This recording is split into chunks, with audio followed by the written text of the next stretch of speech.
Hello, আসসালামু আলাইকুম ভাই ও বোনেরা, কেমন আছো তোমরা? অবশ্যই ভালো আছো।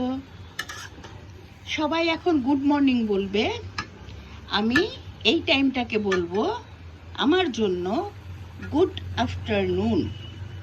বিকজ আমি এই টাইমে দুপুরের রান্না সেরে ফেলি।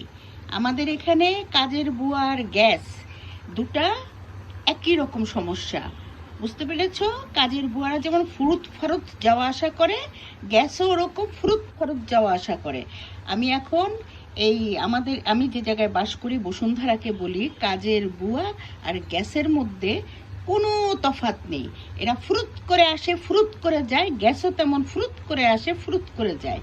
তো এই দেখো, এই যে তোমার গাজীপুর থেকে গাছের একদম মানে টাটকা যেটা নাকি বাজারে পাওয়া যায়, ওটা তো ধর হাইব্রিড প্লাস হয়তো সারের জিনিস, কিন্তু এটা একদম জৈবিক সারের ওই ধুন্দুল ধুন্দুল এনেছিলাম।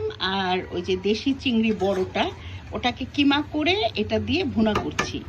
এটার মধ্যে আদা রসুন হালকা হালকা, তারপরে তোমার হলুদ মরিচের গুঁড়ো, তারপরে পেঁয়াজ, তারপরে হচ্ছে কাঁচামরিচ, নামানোর আগে একটু বিলাতি ধনিয়া পাতা দেবো। এখন তার ওই ধনিয়া পাতা পাওয়া যায় না, আমরা যেটাকে বিলাতি ধনিয়া পাতা বলি, ওটা দিয়ে আমি রান্নার কাজ সারি। আর এদিকে দেখো, এই যে মুগ ডাল আর মুসুরের ডাল দুটো মিলিয়ে আমি এই ডাল রান্না করি, তাহলে খেতেও ভালো লাগে আর স্বাস্থ্যের জন্য এটা ভালো। খালি মুসুরির ডালের আধিক্যতাটা কমে যায়। এদিকে মুগ ডালটা দেই, এটা রান্না করছি এই সকালবেলায়। আমার এটা হচ্ছে আফটারনুন, আমার জন্য এই টাইমটা আফটারনুন, তোমাদের জন্য গুড মর্নিং। তা আমার গুড মর্নিং আর আফটারনুন একই সাথে নেমে আসে আমার জীবনে। এটা অবশ্য একটা ভালো দিক আছে, তাড়াতাড়ি কাজ কাম সেরে আমি তাড়াতাড়ি গোসল টোসল করে বসে অন্যান্য কাজগুলো করতে পারি। এর জন্য সময় বাঁচে, সারাদিনের একটা বিশাল সময় বেঁচে যায়।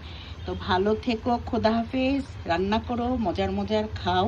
শীতের সবজি উঠে গেছে প্রায়, কিন্তু ওগুলো এখন আর মজা না, কারণ এগুলো হাইব্রিডের সব উঠেছে। আমি এনেছিলাম, এনে আমার ভালো লাগে নাই, কেমন যেন খচ খচ খচ খচ করে। তো এখনও আমি এই তোমার বর্ষাকালের মানে গরমের দিনের সবজি খাচ্ছি। ইনশাল্লাহ আবার যখন শীতের সবজি খাবো সেগুলো দিয়ে যা রান্না করব তোমাদের সাথে শেয়ার করব। ভালো থেকো, শরীর স্বাস্থ্যের দিকে খেয়াল রাখার জন্য আমাদের আশেপাশে অনেক কিছু আছে। ধরো এই যে এই ধরনের পাতলা পাতলা খাবার, পুষ্টিকর খাবার, এগুলো ওই বার্গার, তারপরে পিৎজা, তারপরে যত এই যে মানে খাবারগুলো ফাস্ট ফুড, এগুলো যত আমরা অ্যাভয়েড করব তত আমাদের শরীর স্বাস্থ্য মন সবই ভালো থাকবে। তো ভালো থেকো, খোদা হাফেজ।